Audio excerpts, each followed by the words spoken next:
In episode 269 of the Upland Property Experts podcast. 269, did you say? Your mom? Yeah, 269. Yes.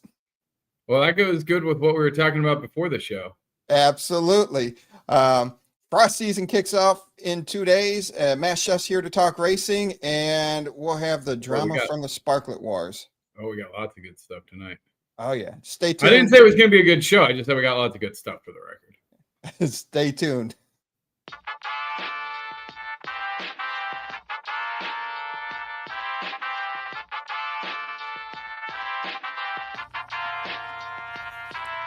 The Upix Podcast with the property expert. If it's happening in Upland, it's the place you want to check first. With your host who's stupid to win and thank me later. Bringing the strategy, news, and cool charts with all the data. This is Upland, where the Metaverse goes down. Genesis, San Fran, to Rio, and all around. Don't miss a week, you never know what they'll say next. It's the Upland Property Experts, baby, UPX.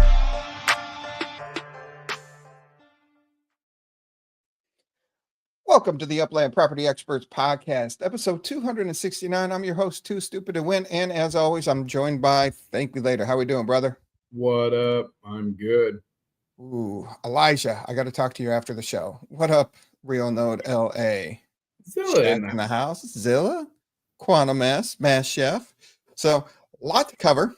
Frost season's kicking off. They got some tweaks and some changes to it. So, that will be interesting to cover. And racing, the Ultimate Racing League resumes this week, and yeah, a lot of stuff going on. And we can talk about the Sparklet Wars and everything that unfolded the rest of the week. Ooh, and man, we're gonna have a live prototype demo. I'm gonna do a live prototype demo of the upcoming Dojo game. So, ooh, yeah, it's very early prototype, but I wanted to show that we are making progress. It's built in Unity. I'm pretty excited about it. So, I like it. Looking forward to it. All right, let's go ahead, and since we got a lot to cover, let's get Mass Chef, the one and only Mass, on. How we doing, my friend? Well, what is up, gentlemen? How we doing tonight? I'm glad to see you're not in jail this week, so welcome back. Welcome back. Things were handled. That's right. That's right. Things were handled. No problem. All good. Metaverse, we are definitely live on YouTube. Yeah. We should be. I would assume so. Huh.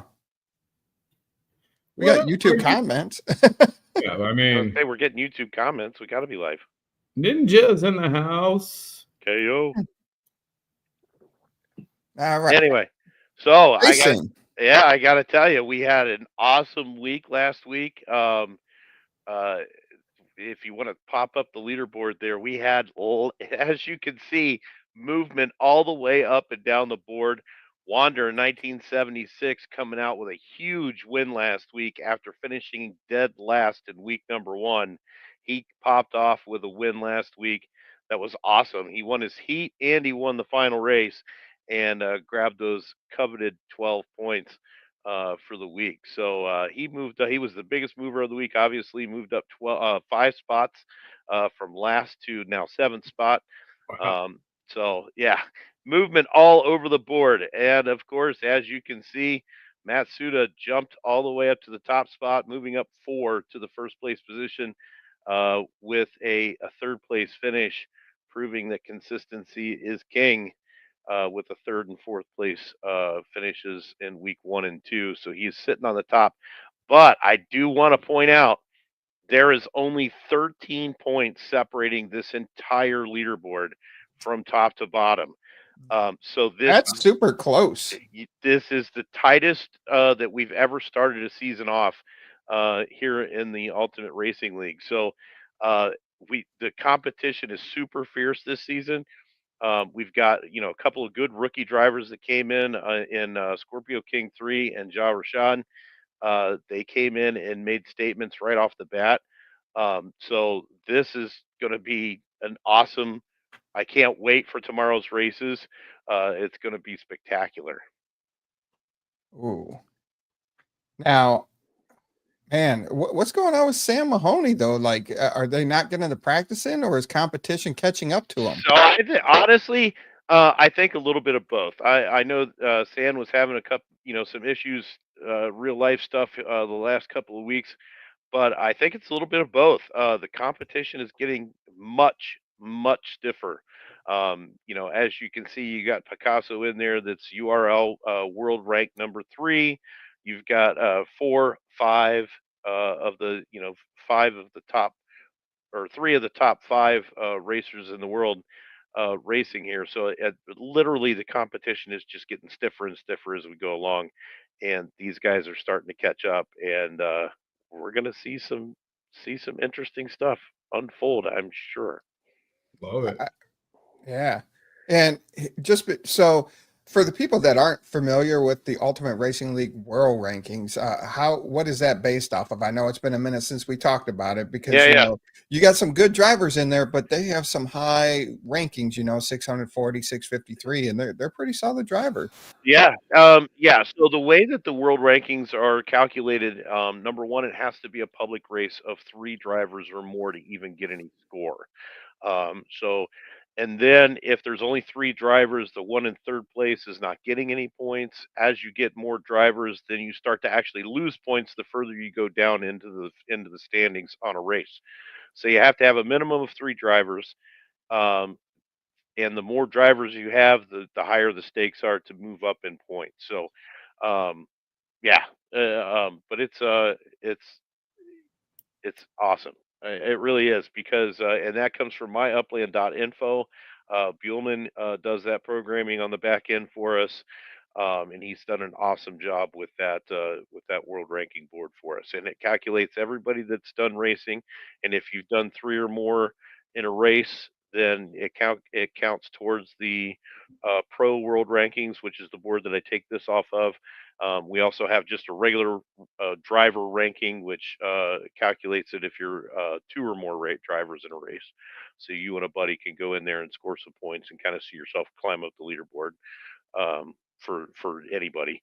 But the pro board has to be 3 or more drivers to get points in that board. Nice. Nice. All right. What do we have? There you go. Race to 1,000,000. That was my next question. Where we at with the To a race to million. 1,000,000? So this board is getting so much tighter as we go along because, as you can see, the fast track team moved up 1 spot. They've had some really nice finishes, um, and it's just getting tighter. The Neo Motorsports team pulled in within. Now they're only what 20, or I'm sorry, 32 points behind when there was almost a 60-point gap in this board at one point in time. So they have closed the gap and closing in on the Mahoney team.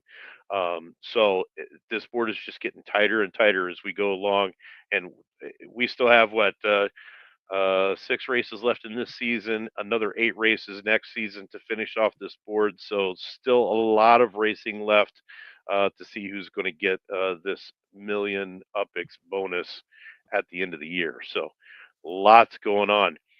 And like I said, we've got a nice track this week. We've run this track a few times. This is Twin Lakes Races out in Las Vegas, appropriately, since we're going to be talking about the next wars that's also coming to Las Vegas. Frost season's kind of centered around Las Vegas with new structures. And so we're going to race Las Vegas tomorrow. 2.7 miles. This has only got 16 turns in it, but it is a very technical track. A lot of fun. This race tomorrow is sponsored by the Quailwood Luxury Node and Rock Rigo. So hats off to those guys. Big thank you for doing that. Now, here's the question. Now, it's been a couple of weeks.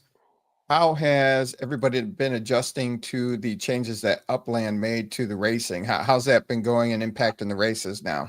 I mean, honestly, I don't think it's really impacting the outcome of the races more than just the visual look of racing as you're driving. Um, Personally, I think it's much better because you're not making direct left turns or direct right turns as you're switching tracks, which was start. I mean, if you race for hours at a time, you could get a freaking headache from that. So just getting a little body sway in there as you're changing lanes on the car is pretty cool, and honestly, it's better on the eyes. I'm enjoying it so much better now that they've made those few changes, and the brake lights are awesome. So hats off to Upland for implementing brake lights. We love you. Yeah. Yes. For sure. So tomorrow we've got heat number 1. Picasso, Almost Human, Metaspook, Buellman, Ooh. Acroproppy, and Wander 1976. Hyde Park Ninja Team racing against each other on this track tomorrow. And then So's the NEO Motorsports. Yeah. and Neo Motorsports both running in that heat. Heat number 2, Jarashad, Matsuda, Scorpio King, JH2271, San Mahoney, and TB125. So we've got the fast track and the MV guys running with each And other only on 3 this make it. Mm-hmm. and only 3 from each heat make it. Heat So this 2 is is brutal. so heat 2 is brutal. Honestly, I think both heats are brutal just because honestly, so Castle Elite Racing is the only team that is not racing a team member in Oh either no, one or Castle two and heats. Metaforce, right? Oh, I'm sorry. Yes, Yeah. Castle and Metaforce are the only 2 teams Yeah. that are not racing each other in the heat. So we have 4 teams that are racing each other. So now I remember earlier on in racing, like it kind of benefited. Like if you had a team member, you guys could kind of control more. So is there a benefit of having, I mean, obviously there's a risk that you could get eliminated, but having your teammate in a heat, potentially you could go for, first, second, third. It's definitely a benefit, especially for the teams that do a lot of practice time together, which I know all of these teams do that. So I think it is a benefit to have a teammate in there. However, having 2 teams with each having a teammate in the race has not happened before. So this is going to be really interesting racing tomorrow. I'm really excited to see how this goes. I know that Acroproppy is not going to make the race. He's got a sub driver coming in for him, Ram 2024, who is also Who's a solid driver, solid veteran driver. So we'll have to see how it plays out. But I think tomorrow's racing is just going to be fantastic, and everybody definitely wants to tune in for it for sure. 1:30 p.m. Eastern time on our YouTube channel. There's going to be some heartbreaks for sure. At least 2 teams leave fractured. I would venture to say yes. Well, I mean, no, it has to be because it would be at least 2 because it has to be at least 1 team from each heat that gets split. Right. It could be more, but I mean, they could both potentially both teams could get split in the heat. I mean, it's with Fair. such good racers, like each heat. I mean, that's really cool. I'm looking forward to seeing those results. Yeah, it'll be awesome. So we are at Twin Lakes races this week, and again, Quailwood Luxury Node sponsoring that one. Next week we are at Metaforce Raceway, sponsored by Metaforce Racing. So shout out to Rick Courier, and look forward to racing next week as well on Metaforce Raceway. That's a new raceway. We've done a lot of new tracks this season because we've got a lot of new track submissions that have reached the sanction level in URL. So we're taking advantage of some of the newer tracks that we have on the boards. No question about it. And of course, as everybody knows, let's go ahead and jump in there and talk about the Frost Racing announcement that came out today, because there are some changes. They've consolidated all of the lesser MPS leaderboards into one board.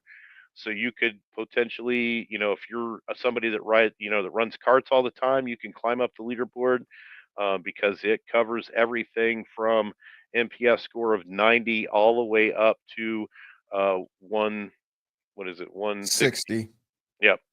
So I personally, I love it. I think it's great. The Champions board's still the Champions board for those that are running in the 170 to the 240 MPS range. But anybody else running any other car, you can control the races, of course, by naming your own MPS score. But now that they've included karts in there, that also means that they're going to include all of the here. Let me jump down here. So wait, are there no cars between 160 and 175? I believe that's the only car that falls in that Trainers? range is the trainer, is the stock car trainer car, and that's not, you can't race with it. So, I mean, you can if you boost it up to the 170 minimum, which you can do with the consumables. So the consumables will be ready to go. Is that nicotine handling gum? It is. Yes, it is. It is totally. So you can increase your handling, you can increase your braking, your aerodynamics. You can do extra nitro boosts with the boost hot sauce there. So yeah, it's there's lots of stuff you can do. So what somebody has to do it. I am looking forward to seeing Somebody soup up a cart. somebody soup up a cart and let's go race. That's what I want. I want to. I'll be happy to soup up. What could you? So what could you get a cart to? That's why I want somebody to do it, because I don't really know. I haven't tried to do it. So I want somebody to do it and report back to me how that goes, because I so want to see a cart out there running with some S4s or a couple of S2Rs or something, and let's blow some doors off, some fun. Yeah, be chewing a lot of gum. Yeah, right. That's if you have a cart that you can get in there, because some carts they are not listed under the vehicle search. So when you're searching your vehicle, some carts are not listed there and some carts are. So you have to, if you have one that's listed there, you should be able to boost it up with your NPS score. But yeah, so are you noticing that it's like user generated? Is it by age? Like what? Honestly, I don't know what causes it, because I have some in my inventory that are user generated and some that are not. So like if I go to a race, let's get this off of here. If I go to a race, just any track. So if I go, I'm not going to require any MPS. I'm going to do a private just because I want to. And nope, see, then now they're all gone. They must have fixed it recently. Now I can't get a cart in a car race. Damn it. But anyway. Oh, okay. So you can't race carts and cars together. So I don't know if you, I don't think you can. Yeah. Okay. I haven't tried to do that for a while. And you used to be able to, but I think it looks like they fixed it. It's been a while since I've tried. Yeah. So if I do carts only, then it'll let me. But that's kind of, I don't know if it, yeah, see, you can still boost them up to 90 if you wanted to. Yeah, oh, you almost have to boost them to 90 because now the minimum score is 90. Yeah. There is no kart league unless you boost it to 90. Interesting. I mean, that sounds like there's no kart league then, because or you got to boost every single race. Or you got to boost every single race up to 90. So I hadn't had really a whole lot of time to look into that, but yeah, I'm not sure I like that. I like the idea of having kart races because we had a lot of diehard karters in there. So yeah, no, kart racing is super cool. So bring a kart league back at least. Kart league back, yeah. Yeah, we need a kart division. I get what Upland was doing just because. Yeah, me too. Where the racers were. Now, I think if you provided more prizes in those other tiers, it might have attracted more racers. But, they even said that they can expand off of this, and they will as more people grow interested in racing. But bring back the karts. You got to have the kart league. Bring back the kart racing. Karts are literally the coolest cars you have. Yeah, we got to have a kart league back. So, yeah, for sure. Cool. That's a massive oversight. And, well, you know what? I got to be careful because they did say that there was some surprises, right? And let's keep in mind this season is Vegas, which Vegas was where they premiered the karts. So maybe they'll do a special kart event. And we went racing karts, and you were almost in the best race ever, but you decided to go take care of people. Yeah. Well, the humanitarian in you, how dare you? Yeah. So anyway, I think before we harass Upland too much on it, I'm going to do something that I haven't done in years for good reason. I'm going to give them the benefit of the doubt and say, hey, they did hint that they weren't going to release all the surprises up front. Not having karts included in that seems like a pretty glaring omission given the volume of racing that happens with karts. You know what? I'm now picking up what you're putting down, because in the Frost season itself, they talked about changing up some of the challenges. Yeah. They have a road trip challenge, and the road trip challenge is from the 13th to the 20th. Are you going to be driving karts across country from Vegas to different spots?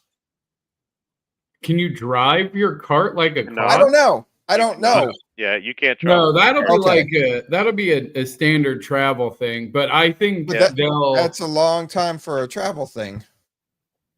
Or that might be the time to complete it. I was going to say, it is. If I read that right, that is a week-long thing. So I don't know where we're traveling to, but it's going to take a week to get there. It's going to be interesting. Or you have a week to complete it. Well, yeah. I mean, how long does it take? Like, I mean, imagine a cannonball run from coast to coast. We almost did. We already did that. Yeah, you almost did it. If you'd added another, maybe like 4. And how long did that take? I don't know. Maybe a little over 14 hours. Oh, yeah. Okay. So add another couple hours, so 16, 17 hours. That's what I thought. Somewhere between 16 and 20 hours probably to get coast to coast. Let me have my fun, the Metaverse. Let me have my fun and imagine you can race cars across country. Come on. Yeah. Hey, who knows? Maybe it'll be a special event, and it will be. It'll be go-kart. I mean, who knows? That would be wild. Yeah. It's hard to say, but I agree. They have to have kart racing. You got to have kart racing, guys. Got to have it. Yeah. Especially, I mean, we have an amateur kart league out there that the fast track guys run. It's pretty important because the league runs power hours, which are designed to help people move up the leaderboard. So, they got to have kart racing. It's a must. It's a must. All right. But yeah, so that's racing for this week. We will see you guys at Twin Lakes Races tomorrow, 1:30 p.m. Eastern time. Awesome. Right here on YouTube. Good luck, racers. Talk to you next week, Mass. Thank you so much. All right. We'll see you guys. Thank you. All right. See ya. There he goes. All right. So Sparklet Wars. I what? Oh, okay. Wait, you prepared something? What? Wait, hold on. Why did it automatically share? Hold on. Remove. There you go. No, I'm intrigued. Go. Ready, set, go, TML. No. Before I go, because again, you know me and my tangents. I want to hear your perspective. How did it go for you? Or would you do it again? Would you do anything different? First, I'll start out with, I saw the article that came out, and they said, thank you so much for participating in the Sparklet Wars. And then I was like, oh, they're all excited, and, they're happy, can't wait to see it grow. And to commemorate this milestone, I thought they were going to give badges to everybody for the factions on top of the other badges. And they announced a sale. To commemorate, I was thinking they're going to give us something, but nope, please buy stuff from us. So I was disappointed. And so they had these 3 block explorers that they sold. And how are you not going to give those first dibs to the people in the actual wars? Right. Why were these not reserved for the people in the actual wars? seems like a really big missed opportunity to give the people who competed to get this other limited Block Explorer. Because honestly, the Block Explorer they gave out with a stack of Sparklet was garbage and non-commemorative and cost me 7 million UpX to get. Yeah. So I thought that was a swing and a miss there of hey, thanks for doing this, but buy this from us.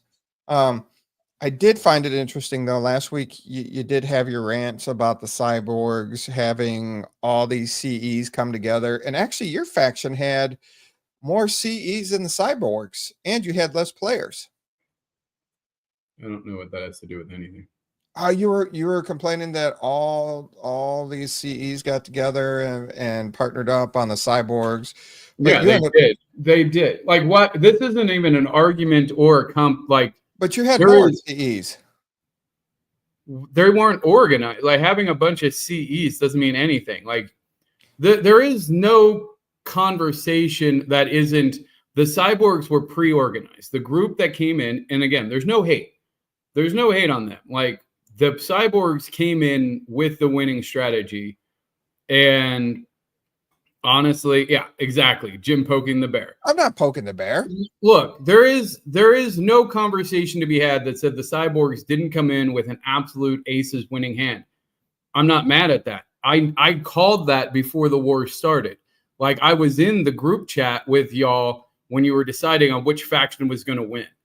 And when you pick cyborgs, and then I went, okay, cool. I'm going to go pick a different faction because it'll be super boring if we're both on the same absolute winning team. Like, I joined the Pirates and told the Pirates, cyborgs are winning this, guys. So let's have some fun. That's more important than winning, because we're not going to win. The cyborgs are pre-organized, and they have the people that are going to do the spreadsheets and who are going to have all of the properties. Like, so it's fine, but don't come and try to like be like, oh, well, look, you had a bunch of CEs. You had Dizzy. Dizzy's single-handedly had 2x the entire prize pool of the Sparklet that but you guys finished outside the top 25 in the faction. He finished in the outside. That's just because Dizzy's a good guy and was helping everybody else, like staking his Sparklet and doing that. It doesn't mean he didn't still help the team to a victory. So again, there is no I mean, look, there's a reason my first slide, like, that's not by accident that it's David. Like, this is a David versus Goliath. Like, it was like, this isn't up for debate. Right. Cyborg came in with an absolute, like, you were the Harlem Globetrotters versus whoever the Harlem Globetrotters plays. Like, but you guys could have organized. Now, before we get into all that, though, honestly, that was a lot of effort, a lot of coordination for not much reward. A lot of resources spent in UpX and Sparklet in building stuff. Some people getting upset. So I think the efforts put into it and some of the arguments between players, I don't know if you got I don't know if the bang was worth a buck on that one. I understand it's the first one, but it is, I don't know. I felt like it was way too much for way too little. I would agree. In Chicago, it's not that I didn't try. I built 8 superstructures. I bought a ton of packs, and I built out many of those. Thank you for the people who traded me structures to actually put them on, because I didn't own anything in Japan. So I was at a massive disadvantage. I spent over 7 million UpX in renting Sparklet and buying properties, and hundreds of dollars on packs. So I did actually try. I just knew, and I didn't want our team to be super stressed because we didn't have the numbers. It was very obvious. I'm a numbers guy. I knew what the cyborgs were walking in with, and they absolutely had a demonstrative lead. Now, the only other team that I was surprised at how far behind the Knights were, because the Knights did have like the support of the real node And even like, More Cheese. And I know that More Cheese, has a bunch of, resources and connections. So I was quite surprised that they were, and I was surprised that they weren't a little bit higher up than where they were at. And again, it's hard. I would love for Elijah to come and talk about, I don't know. I don't know about the superstructures, JT. I'll have to follow up with Stosh on that. Yeah. And so even the Knights working together nicely, and I would say the Pirates work together nicely. Kuronokos did a great job, set up a pirate server, got people going. So yeah, Pirates were always going to be an underdog.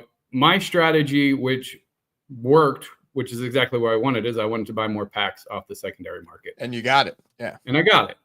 So as far as I'm concerned, I got what I wanted. The Spark Exchange did very well. We're going to talk about that after the Sparklet Wars, but I have the numbers. I think we paid out almost 7 million Sparklet or 7 million UpX. And trust me, that wasn't all for me. In rented out Sparklet in that week. I think there was 880 unique users who staked Sparklet against Spark contracts, which was phenomenal. And again, we'll go over that when we talk about the use. I do want to talk about the. Oh, good.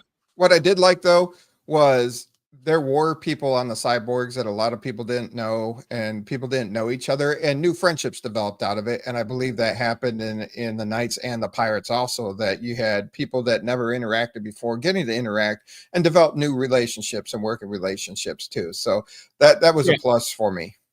So, I mean, the reality is this was an experiment, right? I'm going to give my perspective and my point of view. This is just one player's perspective, one player's point of view. Everybody can have their own view.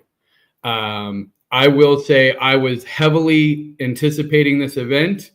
I didn't really know where it was going to go. And like, again, I executed my game plan where it was. I was shocked at how some of the community, and again, this is not the majority, right? I recognize that, but there was more than a handful of people, and especially after the conversation last week, and I had people reach out, like, for me, this set the community building overall on a larger scale back for me quite a bit.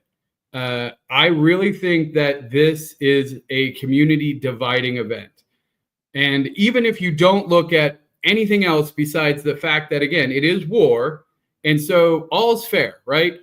Attack other people, do what you need to do, strategize. You can't be mad at that. I'm not mad at that. But as a, person who goes, I don't know that I love like More Cheese, and I want to work more with real node people. I don't want to work against them, and I sure as hell don't want to be against all of my friends in the next war. But I also don't just want to feed into, here's the dominating team, all the people that are friends that have all the resources come together. And like, it's one thing to use spreadsheets and our power to dominate things like totems that helps everybody in the community. But it's another thing when you have certain teams that have extra resources or have just the analytical people who are going to do that work, and it's completely one-sided. And it was truly a David versus Goliath, except David had no chance. Yeah. But again, like, that's the thing, is you're still dividing the community. So honestly, for me, I'm going to go on the record now. I'm not going to participate in any future wars. I'm out. I'm hanging up my hat. It's not something I want to be a part of. Now, that being said, I have to imagine it was wildly successful for Upland. I have to imagine that the number of interactions and the community engagement and the Sparklet usage and the secondary market and all the packs sold out, I would imagine by most metrics, it was wildly successful for Upland as a whole. So the reality is wars are here to stay. I can guarantee that.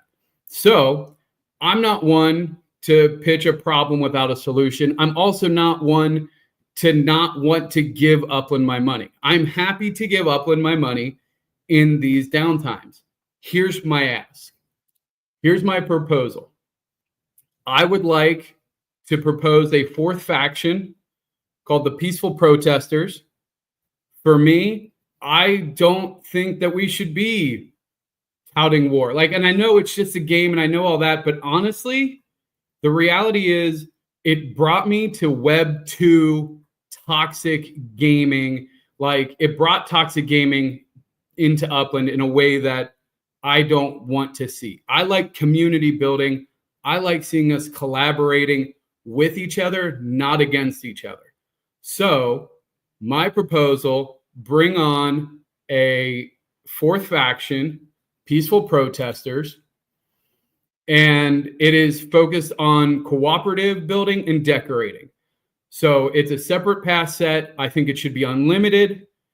Maybe do double the packs available. So it's the same thing, structure, ornaments, assets, carts.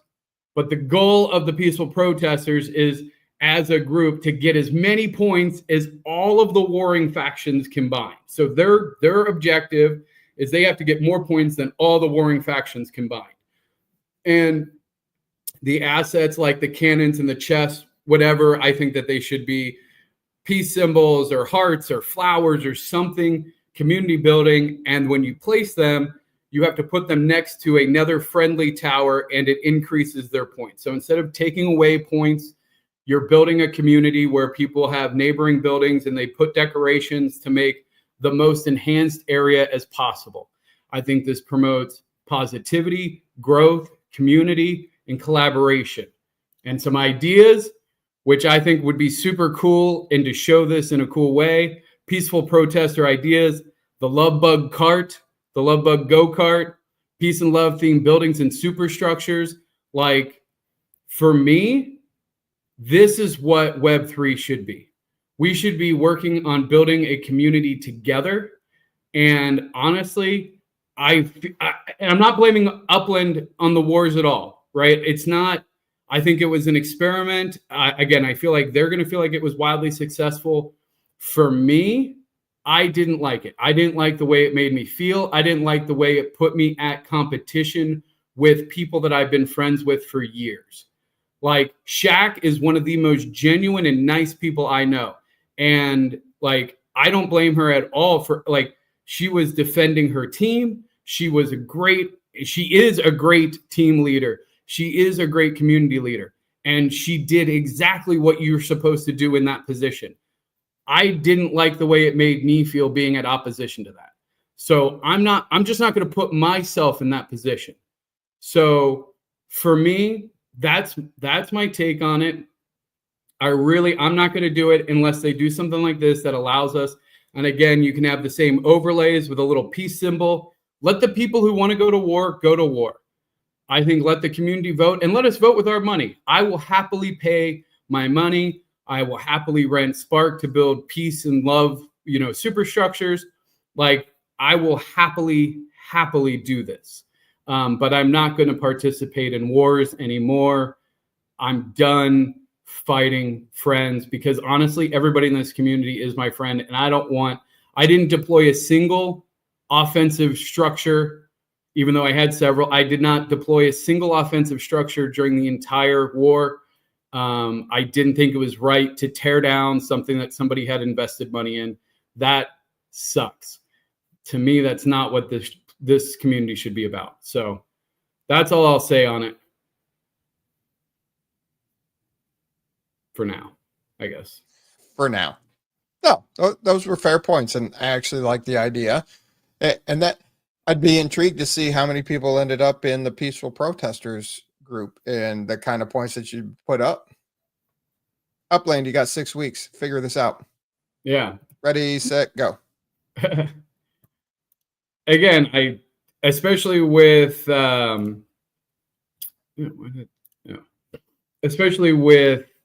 blossom season around the corner. I mean, February, it's Valentine's Day.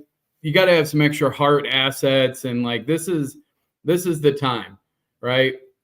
Let's frost the cold dragon hearts that you're sending into battle. Like, I don't want to fight anymore. So that's my perspective. I'm not saying don't do it. It's very profitable. War is profitable. Please, this is not financial advice.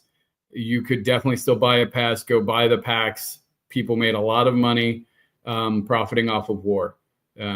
So you could certainly do that, and there's no judgment from me. All right. Actually, good presentation. Thank you. Nice job. All right. Frost season starts on Saturday. This is super cool. The dragon, I like the dragon theme is pretty, like from where we were with Kauai last season to then just go frost dragons. You're like, oh.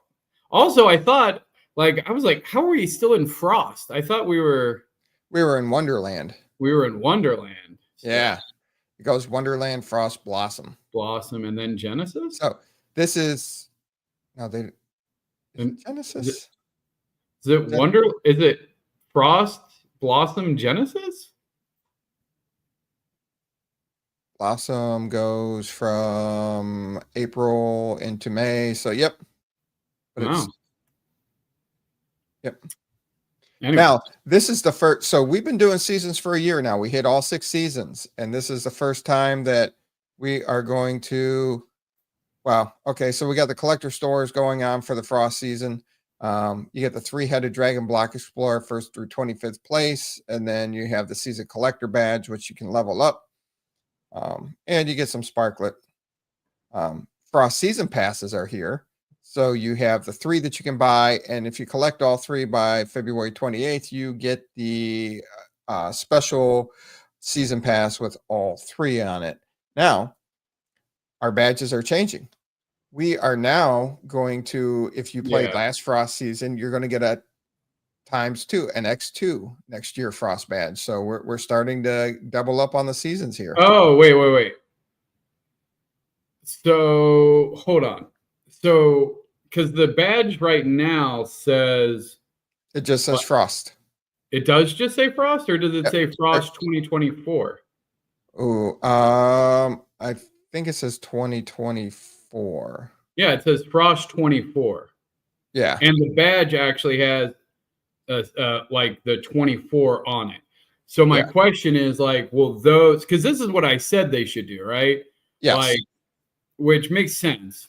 It's going to be my question is will everybody this season get a Frost 1X or a Frost 2X, and does this replace the Frost, because it shouldn't in my mind replace the Frost 24 badge. Those badges should be left. That's the original set, but I mean, they said they were replaced. Thank you, Mass. Yes. Okay. Yeah, I was going to say they are replacing it. You just kept talking. Okay. I was going to cut you off. Sorry.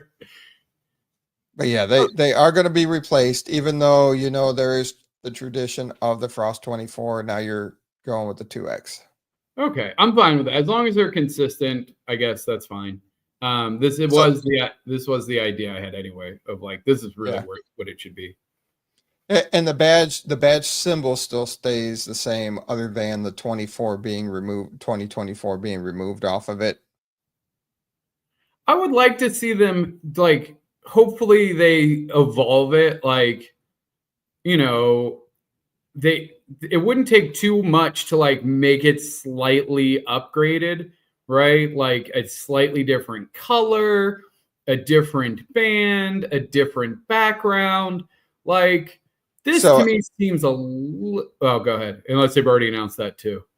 No, they haven't. And I was just thinking, so, as you get your ×2, ×3, ×4, your badge changes a little bit. You know, as you increase, the badge looks a little more presentable, a little nicer. Yeah, like even like Frost would be easy enough to just make it like 2 snowflakes, 3 snowflakes kind of thing. Like, I feel like you could do something cool. Again, even like color, change the color of the snowflake, change the color of the border, add a thicker border, like little things. Just adding a ×2 feels a little on the cheaper side. Dedicating a year plus, because I mean, that means you've now done this for, 20 or 12 months and you're doing it again. I don't know. Feels like you should do more, but yeah. Feels like you should do more. Just something like, again, even if you go, all right, let's plan 10 years out. Like, I feel like I could easily design 10 unique ones for each of the 6. Like, that's only 60 different badges. Like, you have AI. The AI could do that in a flash. Here you go. Take this badge. Give me 10 variations of increasing complexity and coolness. Like, wouldn't be that hard. Yeah. But anyway. And I figured you'd like that they took this and started running with it. So that's good. I like that, yeah. Now here's the season passes that you can buy. The 3 different ones. Pretty dope. I got a Mint 90, which I was pretty excited about. I bought 2. Nice. Mint 90 on one. And then if you have all 3, you'll get this triple-headed dragon. It's hard to see the dragon looking at you, but yeah, there are 3 heads there. Yeah, this definitely has a really cool 3D effect. I will give them, like, this one is pretty neat. Also, I guess I'm just partial to dragons in general anyway. So for me, I was like, ooh, this is cool. The ice dragon effect is pretty hot. No pun intended. And they're calling the all 3 ice dragon passes. I'll get the Blizzard Theon, and you'll unlock the 4th pass. So that goes towards your season collector score. So you finished up with the Wonderland season collector score, and I spent way too much money not to finish in the top 3, but they went hard to get what they did. So congratulations to them. I just wanted to rub it in your face that I got it, but then I bowed out because they were hardcore. Yeah, no, it got intense. Like, honestly, like I'm here to say, like, I'm not done collecting badges. I will still go get badges, but like, I applaud anybody who surpasses me at this point, because honestly, like, these are a lot of pay to win or play hard to win badges. And so if you get to my number, close to my number, surpass me, honestly, hats off to you, because you have truly earned it. Like, these badges are not easy to get. As the community gets more competitive, like, I know the amount of hours players like Upland Terra put in to get these stinking badges, and how much effort Shaq did to, like, do the decorating contests and stuff. Like, that shit is not easy, and it's very time consuming, and you have to put in a significant amount of effort. So getting those badges, I appreciate that. I feel like, and even racing, your NFL collector stuff, like, these are truly, if you're getting a badge, it really, in my mind, highlights you are at the pinnacle of whatever that badge represents. So whether it's a seasonal activity, whether it's related to NFLPA or racing, to me, those badges represent the best and most active of the community at the time. And I'll be completely transparent, that's just not where I'm at in my gameplay right now. So I'm definitely going to fall behind on badges. I have been proud to be, essentially, I believe I've been the #1 badge holder since badges were introduced, because I got like 3 or 4 right off the bat, and then held it for a very long time because they weren't giving out badges for really anything for like a year, I think. But I yeah, used to stay and participate. They did give some out in that time frame, but it was no, because remember, they were few and far between. Yeah, it really wasn't like any hardly at all. And then they started ramping it back up, which I like. So with the Frost season, though, They said there's going to be fewer season-long events, and they're shifting the focus to time challenges. So they're looking to keep it fresh, dynamic, and engaging throughout the season. The season-long challenges will be the racing, the collector score, and the gamified earnings. And the time challenges is the collect them all challenge. So it's the passes to unlock the exclusive collector version, which, okay, they shut it down February 28th. The season goes, a little bit further into March, but come on, that's almost a season long. Come on. It's January 30th through February 28th. So you got the property decor contest. That's going to be the first week from it's going to be you can't call it the first week. It starts on Thursday, the 6th, and runs through February 13th. So that runs a week. The road trip challenge is going to run the 13th through the 20th. And then the season ornament challenge. So the season ornament challenge used to be a season long type thing, but this one's running from the 20th to the 6th. So.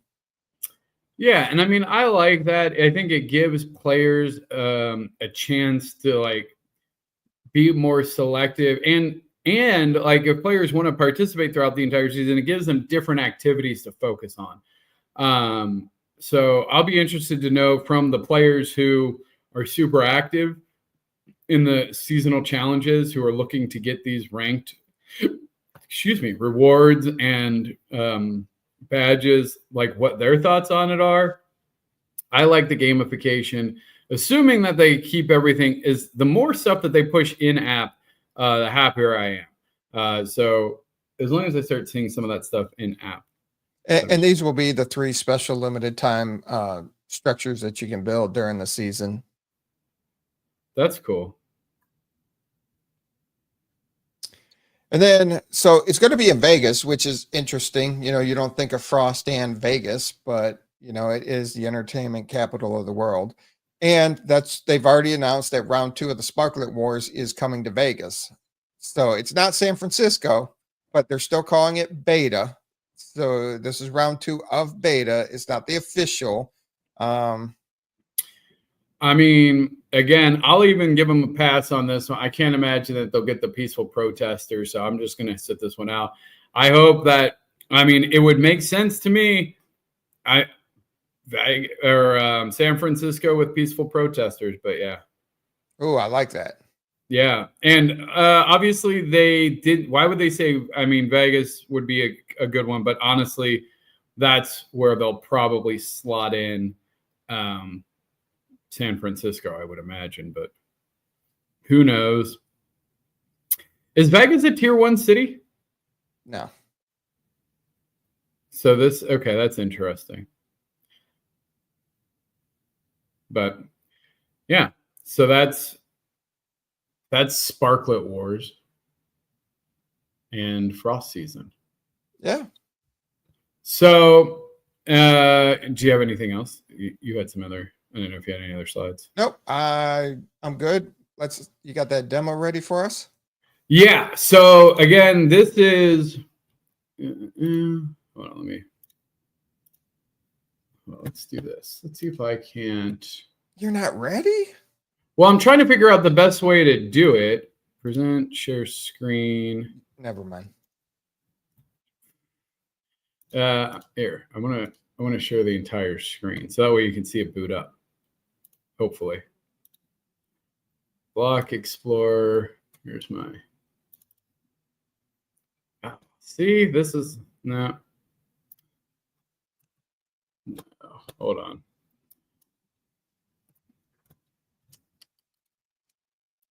Okay, it's loading on my other screen. All right, so I gotta switch screens, which that's what I was worried about. Gotta close all these windows. I move this. All right, so oh goodness gracious me. And in we go. All right, so now again, this is a prototype build, but this is going to be the prototype for the Dojo Block Explorer game. the Block Explorer game, the idea is going to be it's Block Explorer versus Block Explorer. And there'll be essentially dojo leaders. And the object is to beat the dojo leader in a one-on-one fight. And when you do, your Block Explorer will become the new dojo leader. And then you will defend the dojo. You won't actually have to defend it. Like you won't have to actually be online. It'll be asynchronous. So it'll be an auto battler for you. And then the idea long-term is that as you defend the dojo, like let's say it costs 1,000 UpX to do a battle, and you defend the dojo, then you would get some of the cost of doing the battle, right? So that's the idea. It helps add passive income to Block Explorers. And I can tell you right now that we are backing. So all of these games where like either resources, Block Explorers, buildings, things like that are going to be used. We are going to do something similar to how Upland does with their assets, right? And I know it's kind of, 6 of one, half a dozen of another, but where they have to have their own Spark and they have their own factories and they make their assets and they do all that. If we have a game like, for instance, the Dojo, and we have all of these bosses, we will stake those bosses to start with. So they will be staked, let's say, with my Block Explorer starting out. And as the levels progress, like level 1, it should be like the first person each season should come and knock them out. Like it should be super easy. The next level up might be a little bit more difficult, 50% chance, etc. And you'll have to level up Block Explorers over seasons to really reach the highest levels of the dojo. All right, so let's see if this is ready now. I wanted to show the load screen because it's just cool. I just like seeing the Unity load screen, which I appreciate because it is built. I'm excited to announce this is built using Unity. It will be web-based first, but since it is on the Unity platform, and again, this is by the team GATS Studio, who is working with many community teams to do projects. So I'm excited. Again, I cannot stress this enough. This is just an initial prototype. So what we're going to have is each of your Block Explorers will have different classes, and it's really, we're keeping it simple with red, yellow, blue. And this will make a lot more sense once it's kind of packaged in its way. You can think of blue as being like intellect based. So think of things like you'd probably be more like mage-like, defensive.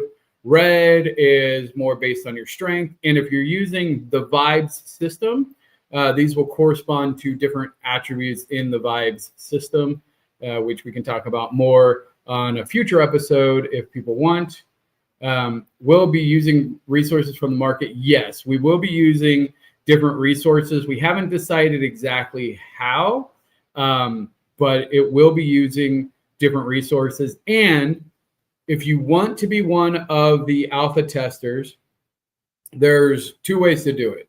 One, if you are an UpX World Genesis crew member, you are all openly invited, and actually you will get a special set of gems that are indestructible forever. I'll talk about that more later. But everybody who is in the alpha test will also receive a set of alpha test gems. What's important about them is they will actually be indestructible for the entire year of 2025. Most of the other gems that you get, if you die, they are destroyed. So these gems will let you essentially play and test for the entire year. These will be very valuable. The first wave of alpha testers has been selected, and that was people who, the 880 users, unique users who used the Spark Exchange last week to stake against contracts. We will be doing another contest. So once the frost season starts, we haven't announced it yet, so I'm announcing it officially here. But if you complete any contract on the Spark Exchange of at least 90% of it through the Spark Exchange, you will also be eligible to then be an alpha tester. So there you go. It's 2-4. Phil P, welcome. So first you'll select your class. And then the second class, you won't actually get to select, but we're just doing this. And again, very rudimentary here. But what you're going to be looking at, and I have to actually make a time, is you're really going to choose attack, defend, and you're going to start building your ultimate. And you'll see fighting. Now, once the API is actually triggered, these will pull in your block explorer, so you'll be fighting against different block explorers. Again, this is pretty rudimentary now. We are still working. And actually, if you have different mechanics that you would like to see, or if you have game examples, we have a couple different things in the works. But attack, there we go. Some critical damage there. I'm building up. I want to get this ultimate. Come on. Give me. All right, now I'm ready to do my ultimate here. Let's see if I can. Oh, come on. What's he going to do? Oh, charging up. Give me my ultimate. Oh, is it? Oh, there. Oh, fire. Jeez, Pete. There we go. Oh, he's on fire. And so, again, this is just our prototype, so that way we can start tweaking it. But I did want to show that, again, we are working on a battle game, and this will be the basic concept. We'll select different moves. There's actually going to be some environmental things. I don't know if one will come up here or not. I just don't like that you have two red blocks fighting each other. Oh, did I select red for both of them? I should have selected a different one. Oh, they both disappeared. We're back. We both died. Weather advantage. Because we're both red. Yeah. Yeah, I probably should have selected a different one. But I'm excited. Again, this is just our absolute first round. I pushed the team. I said, I don't care what you have. Give me something that I can just click. Oh, dang. 30 damage. That was a little overpowered. Oh, ultimate. Let's go. Get wrecked. Get wrecked. Oh, man. Oh, I'm going to die. I don't want to die.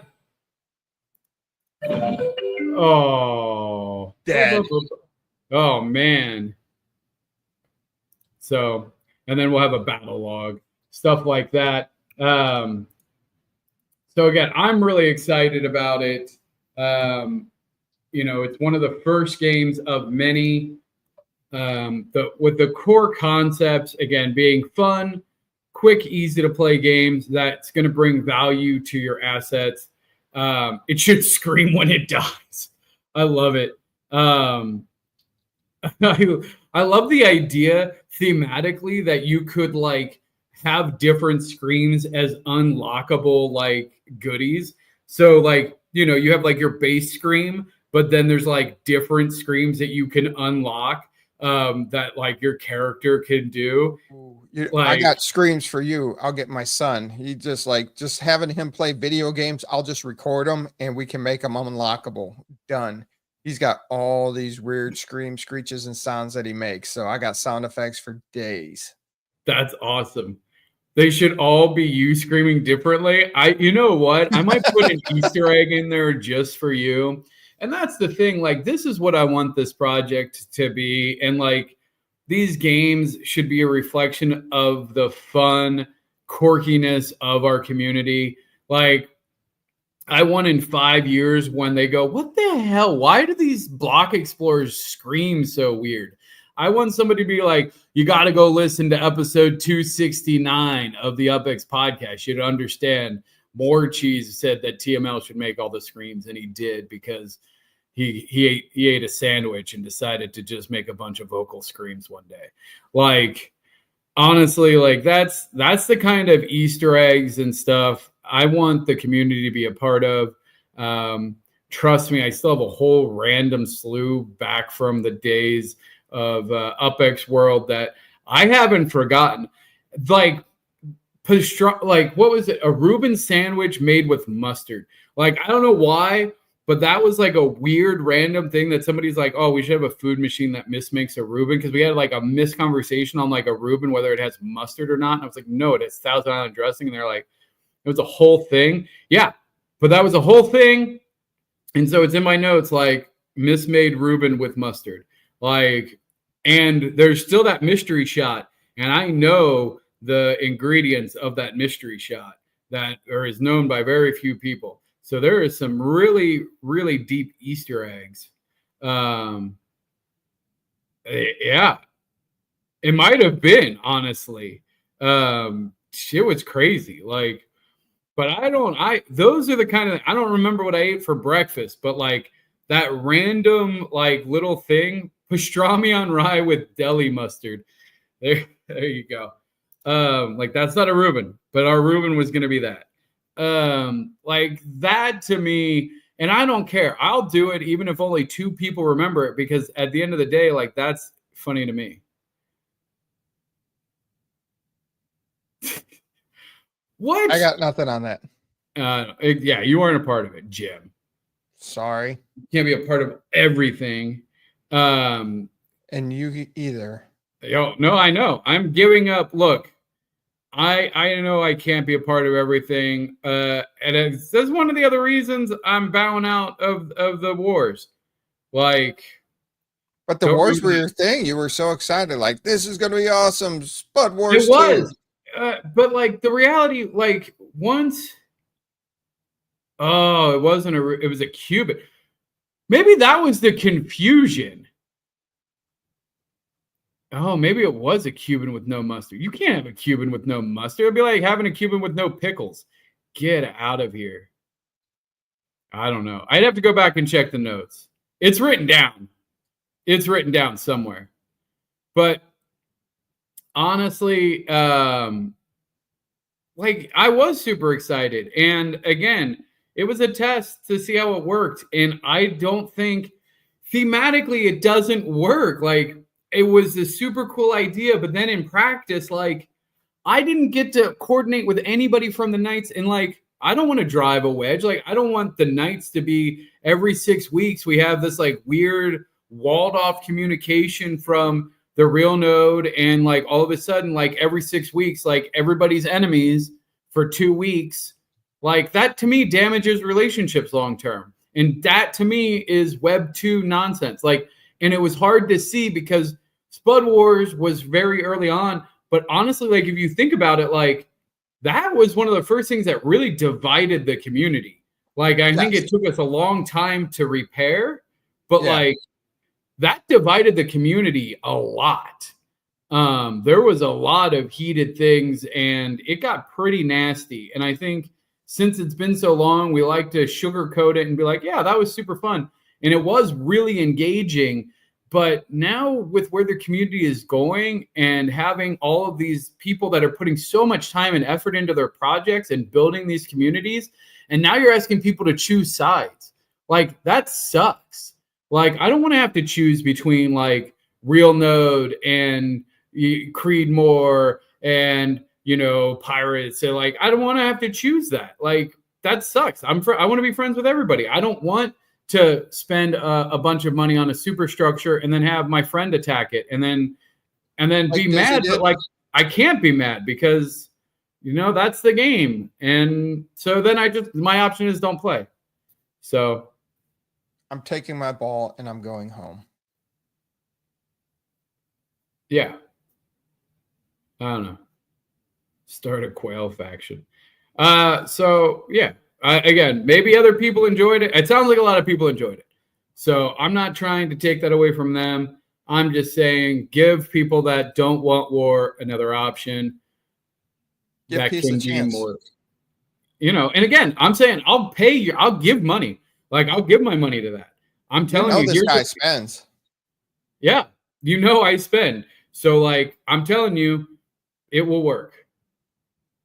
I'm not saying Knights was real node. I'm saying that like a lot of the people from the real node were there.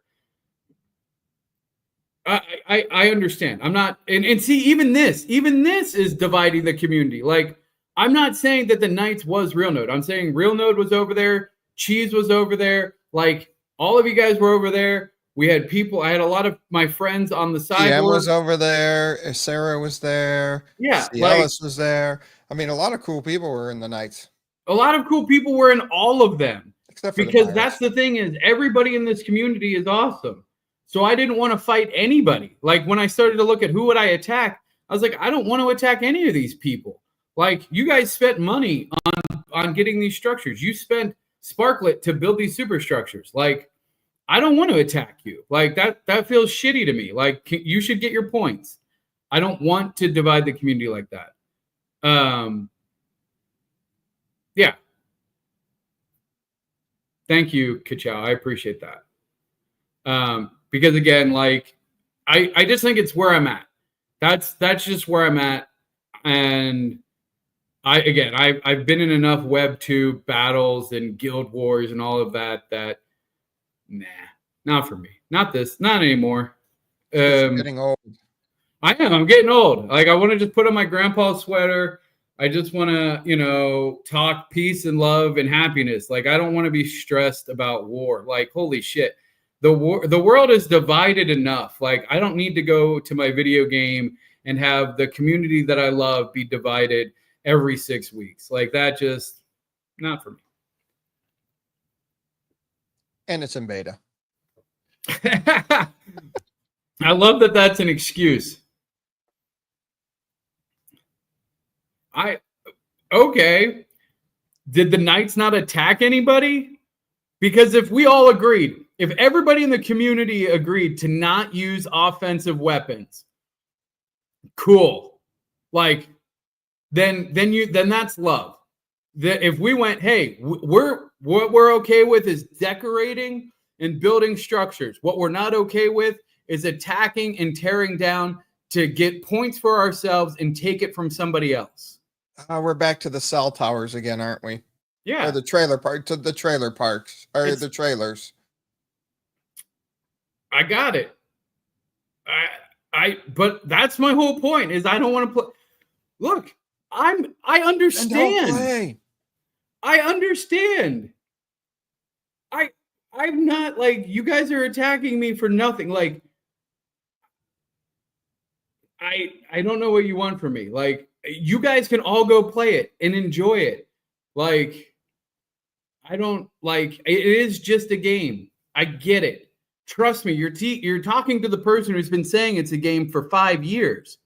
Like I know it's a game, but I also realize I don't play games anymore that divide a community. I play games that are just like everybody is working together. Like I like cooperative games more than I like competitive games now. Like your chop game? Yeah, like my chop game. Ain't nobody losing. Everyone's just chopping. Like I just like a simple game. But anyway, again, no hate. Everybody played a great game. I think everybody had their own issues. Like, congrats to the cyborgs. We should be able to play a war game without. No, that's not how war works. Like, because and this one wasn't even close. Like, if once they figure out how to balance it so it's close, you think you guys, maybe I'm wrong. Maybe it was just me, but I don't want that stress. I don't want that stress every 6 weeks where I have to choose sides. I have to pick which friends I'm playing with. I have to cut people out of my Discord. I have to hide things from people. I have to strategically plan against my friends. Like, who is attacking? I can't. I'm not attacking anybody. There is no attack. There is no hate. Like, I don't understand. I'm done. I'm done, community. I'm out. Like, you're not playing unless they get the peaceful protesters. Got it. Yep. All right. But no, so your demo looks really cool. Can't wait to see real blocks. You'll be able to put real block explorers in those blocks, right? Or Yes, there's just- 100%. Yeah. Okay. We just haven't connected the APIs. We're going to do it live. All right. So that way it pulls it from your inventory, just like you would select a racer. You'll be able to select your block explorers. Yeah. No, that's awesome. So looking forward to that. What else do you got before we get out of here this week? No, that's it for me. Gummies can start wars. Yeah.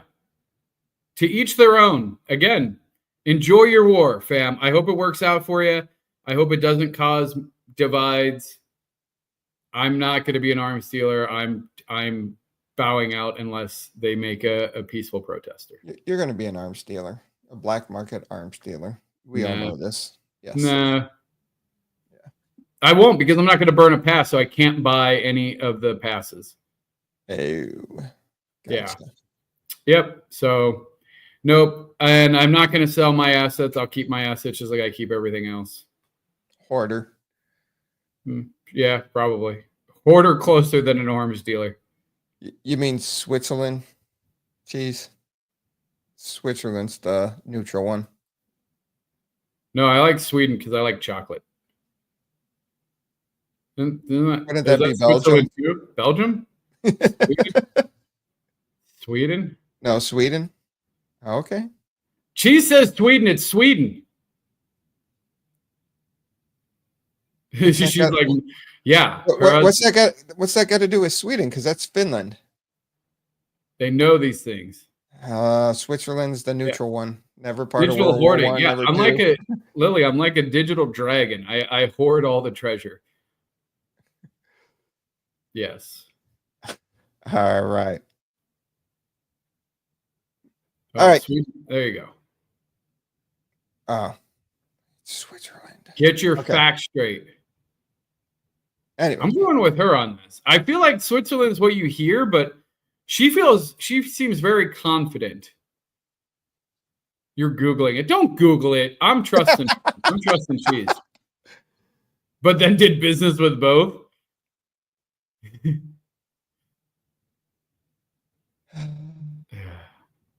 All right. all right.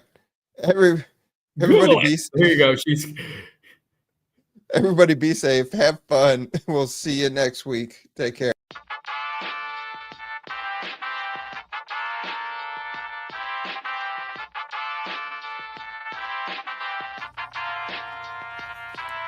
The Upland Podcast with the property expert. If it's happening in Upland, it's the place you want to check first. With your host who's stupid to win and thank me later. Bringing the strategy, news, and cool charts with all the data. This is Upland, where the Metaverse goes down. Genesis, San Fran, to Rio, and all around. Don't miss a week, you never know what they'll say next. It's the Upland Property Experts, baby, UP.